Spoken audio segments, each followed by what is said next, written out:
Back with Rel Academy audio chapter. So I want to talk today about priorities for high school basketball players. So this we're right now in spring. It's May 23rd. So headed into summer, school year's winding down, and right now it's popular for high school coaches to have lifting sessions, lifting workouts, and some type of open gym or like skill workouts, maybe something like that. So here's the thing that I've seen over the last, I don't know, 20 years or so is where kids feel like and parents feel like, especially parents who weren't high level athletes, parents feel like the kids need to go to this stuff. And I'm not telling you not to go to this stuff. Actually, there's a group I'm gonna describe three scenarios, three types of different players. And one of those scenarios, one of those players, you should be going as much as that stuff as you can. Okay, so here's the two players, the two scenarios where it doesn't make sense.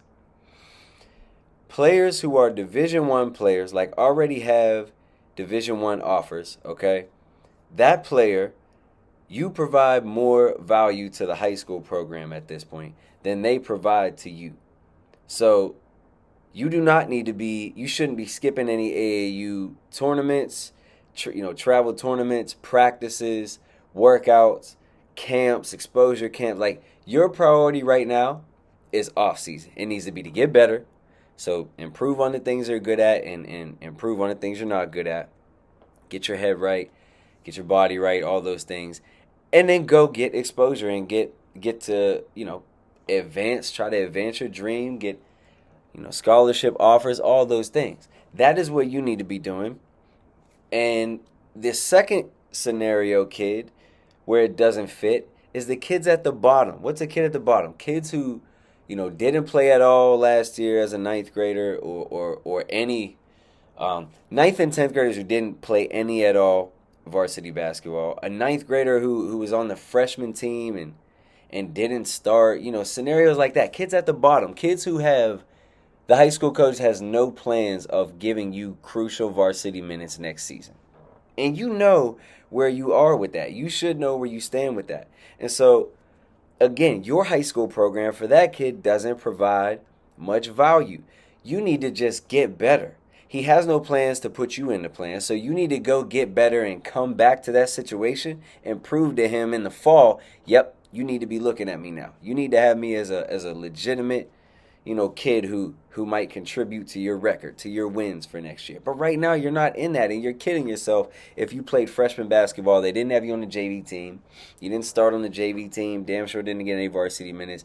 You're kidding yourself if you think you're going to be in that varsity mix next year. And so the problem that I have with, and again, some high school players should do this. Like, so everybody else in the middle, so maybe you started JV last year or you played a little bit of varsity. You're in the middle. You guys are really in the mix. And you're probably not going to play scholarship ball, most of you. Now, if there are a couple who are on the cusp and could play Division 2 or Division 3 and that's looking promising, then you're more like the first kid where you again need to be out there doing your thing, getting exposure, improving your game, all those things. But everybody else, the high school ball is going to be the height of your career. So you do need to be going your high school stuff. You do need to be making sure you're staying on your coach's good side. This is really it for you. This is all you got. This is your career right here. So the kids at the bottom have no career. So they're just trying to get one.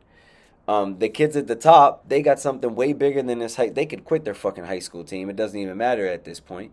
And then the kids in the middle, this is what we have. So you guys need to be full on full go. The and there are some coaches out there. Don't get me wrong; it's not never a one size fits all, right? But there's some coaches out there who can, help you, and your time might be spent better with them than So here's the thing: you have training, right? You have what we do, which is development of your game. You have body development, strength and fitness people, things like that. You have AAU teams and tournaments. You have camps, right? All these things. Is your coach, is your high school coach fulfilling all of that for you? Are they end to end controlling your entire career? If they are, more power to them. They're amazing. They are great. Stick with them. 99.9% of them, I'm sure, are not. They don't even have the resources to do that.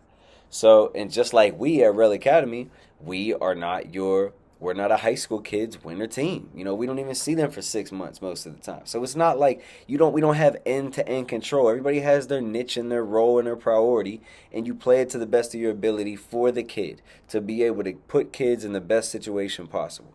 So the problem could be you have a lot of high school coaches out there who basically threaten. They say they don't plain flat out say it, but in so many words, they tell kids, "Hey, you better be coming to all my stuff, our liftings, our open gyms, our training sessions. You better be coming to that stuff if you want to get on my good side and play next year."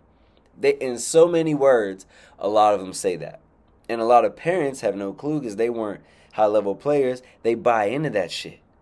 They buy into that. So their kids showing up to everything when their kids not getting better at their left hand, they're not getting better at finishing in the paint, they're not gaining confidence, they're not getting better at understanding how to use their body because they're not super athletic, they're not building their jump shot. Like that's what's happening. So you're going to all this shit, your game is fucked up, you're not any good, and the coach meanwhile, the coach has no plans of putting you in the plans for next year. So what are you doing? So that is where, again, those kids at the bottom, you need to just go get better, get out of your environment. Another piece of that is most kids in that scenario, that bottom scenario, they have this weird warped mentality of when they get in the gym at their community, in their community schools, with all those other kids who they know about and are in the district and all that shit that are seniors and juniors and all those kids, they get in this weird mind frame and they look down up on themselves. They have no confidence in themselves. They're a shell of themselves. So again, especially when you're not in the plans, you need to be removed from that environment. You need to go become something, come back there, poking your chest out and holding your chin in the air, and now making this coach be like, oh wait, who is this kid again? And giving you a real look. Right now, he's not giving you a look. So to be harming yourself by not out there developing, and then, you know, like the body stuff, the weightlifting stuff, again, this is all great. Like coaches should absolutely provide as much resources as they can.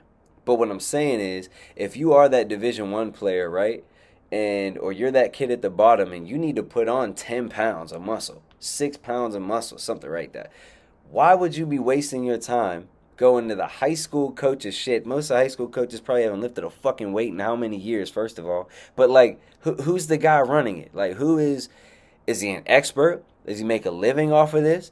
Does his salary every year depend upon kids getting bigger, stronger, and faster? I don't know. If it again, if you're at a school that is, then that is great. That's amazing. Do it. But if you're not, and you do have somebody that you pay on the side or your parents deal with that you work out with, like, shouldn't you be spending time with them to get the most out of your body development? Like, these are the things that matter. These are things you have to think about. So when it comes down to priorities and where you are, you have to figure out, you have to be realistic. Where are you? And then you have to put your priorities in order to figure out what's gonna get you to where you want to be. That's what this comes down to. And you know, again, I don't think that there's anything wrong with coaches doing these things or holding these, you know, all these other things. Remember, I didn't talk about leagues. There's going to be summer leagues, spring leagues that they're in. There's nothing wrong with this. You should be doing this stuff. But to hold it over kids' heads, especially at their detriment, when you know you're not going to provide no scholarship offers for the high level kids. You're not going to provide the stuff from the development basis that the kids who stink need. Like, why hold those kids back? It's fucked up. It's selfish. It's an ego thing at that point. And so, like I said, just like us, we can't hold kids back all year. Like, they got to go do things. We got to send them off to AAU programs. They have to play high school ball. These things have to happen for the betterment of the player. So, understanding where your priorities need to be as a high school player and the nuance of your career is extremely important if you want to enjoy this thing. If you want to hit your potential level and say that you had a career. You know, this is important. So I hope some of you got some value out of this. And, you know, these are things you just got to think about. And don't know when, but we'll be back with some more information, back putting out another podcast, you know, trying to help you guys out along this journey. So thanks for listening. Go to relacademy.com if you're interested in training with us. You can click, there's an inquire form on there. Plug in your information. We'll get back to you and see about getting you to the gym to check it out and see if this is something you want to be a part of. relacademy.com.